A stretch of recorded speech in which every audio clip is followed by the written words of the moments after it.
O governo Lula está afundando e até seus aliados históricos estão abandonando o navio. Primeiro foi Felipe Neto, já disse que deu as contribuições que tinha que dar e não ia mais falar de política. Depois até o advogado Cacai emitiu uma carta contra o Lula e tomou enquadro, por sua vez, até do Kassab. Enfim, a situação do governo Lula está indo à bancarrota, vai de mal a pior. E naturalmente todo mundo começou a isolar o descondenado. O Kassab foi o primeiro cacique partidário a alfinetar o Lula. Disse que se as eleições fossem hoje, ele perderia a eleição e que o Haddad não tem condição de tocar a pasta. Não falou mentira. Ele falou inclusive que o Haddad é fraco, ou seja, só falou verdade. Só que aí puxou a fila e os dirigentes partidários começaram a criticar o Lula. Depois foi o Paulinho da Força. Vale lembrar que o Solidariedade foi o primeiro partido a apoiar o Lula em 2022, junto com a Força Sindical. Viu o Paulinho criticando? Paulinho da Força criticando o governo Lula? Pois é, pra você ver como a coisa tá feia. Vem assistir comigo esse vídeo aqui do Lula. Se você vai no supermercado aí em Salvador e você desconfia que tal produto tá caro, você não compra. Ora, se todo mundo tiver essa consciência e não comprar aquilo que ele acha que tá caro, quem está vendendo vai ter que baixar pra vender, porque senão vai estragar. Companheiro, assim não tem como te defender. Se não tem como resolver os problemas do Brasil, por que você virou presidente? Mas o mais legal foi o Cacai. O Cacai é o advogado oficial do STF, já até transitou de bermuda pelo ambiente. Tem imagem aqui antes que ele me processe. Só que o que ele disse, que o Lula está isolado, capturado, que é outro Lula. Aí desculpa, Cacai.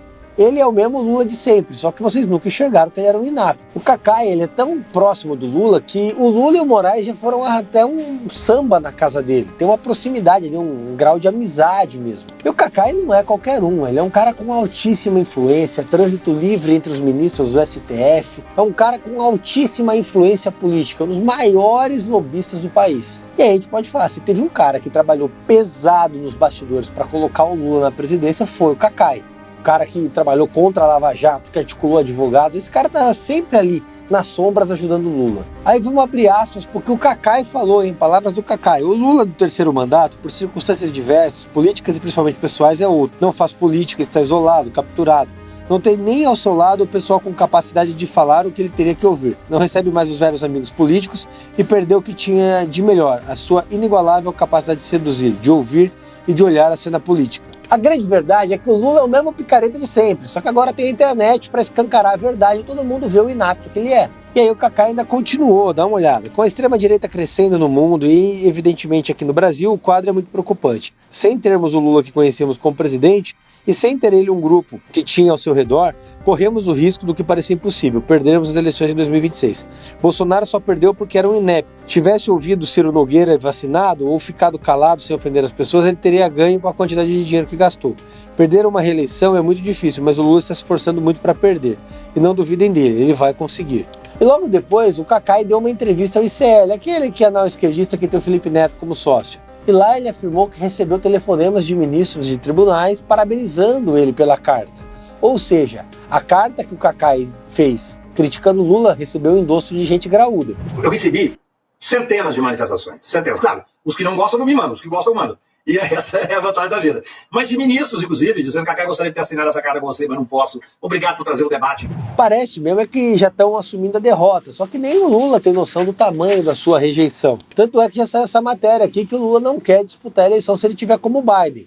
Então ele devia ter desistido de disputar lá em 2022, porque só piorou. É verdade. Tanto que o Datafolha aponta, 24% das pessoas aprovam o governo Lula e 41% reprovam. Mas vamos lá, se o Datafolha está dando 24% é porque tem uns 10% que aprovam. É só a margem de erro do Datafolha. Já o Estadão avalia que o governo Lula vai fazer o diabo para ganhar a eleição. Mas vamos concordar, isso não é novidade nenhuma. Eles jogam baixo, eles apelam para o medo, eles fazem o terrorismo, mas eles vão perder.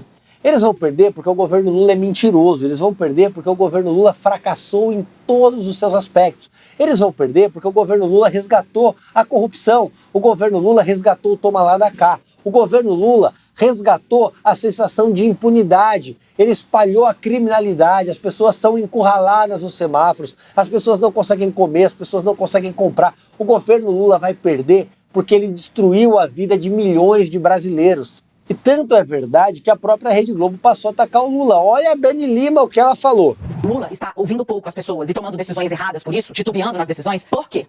A Janja passou a definir uma rotina. Olha, Lula, vamos ter rotina de casado, é café da manhã em casa, é almoço em casa, é jantar em casa. Nossa casa não é pra ficar tendo o tempo inteiro gente político aqui dentro. As reuniões foram restritas, porque quando tem, a primeira-dama faz questão de participar e mais, ela opina sobre os assuntos. E ela é uma opinião que o Lula não consegue relevar, deixar de lado. O que o Lula tá fazendo? Ele aproveita as viagens da primeira-dama para fazer as reuniões políticas que ele tem que fazer quando ela está fora. É isso que está acontecendo. O presidente da República aproveita viagens para poder fazer reuniões de trabalho, que é num ambiente mais ameno do que o de embate de congresso, por exemplo, quando a primeira-dama está fora. A questão é que a análise da Dani Lima, por incrível que pareça, está perfeita. O Lula foi sequestrado pela Janja, ele virou um capacho dentro do Planalto, onde já se viu o presidente da República se submeter à ordem da Janja de que não é para fazer reunião política naquele ambiente que é justamente o ambiente político. Ou seja, ele terceirizou a gestão da vida pessoal e da presidência da República para a Janja. É um negócio completamente aterrador e, naturalmente, até os aliados mais próximos do Lula estão horrorizados. Vídeo que o Cacai falou, vídeo a crítica do Kassab, vídeo tudo o que está acontecendo no país.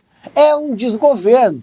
A boa notícia é que os tempos do Lula na presidência junto do PT estão acabando. A deslumbrada da Janja e toda a patota vão fazer as malas e vão embora, se não pelo impeachment, ao final de 2026.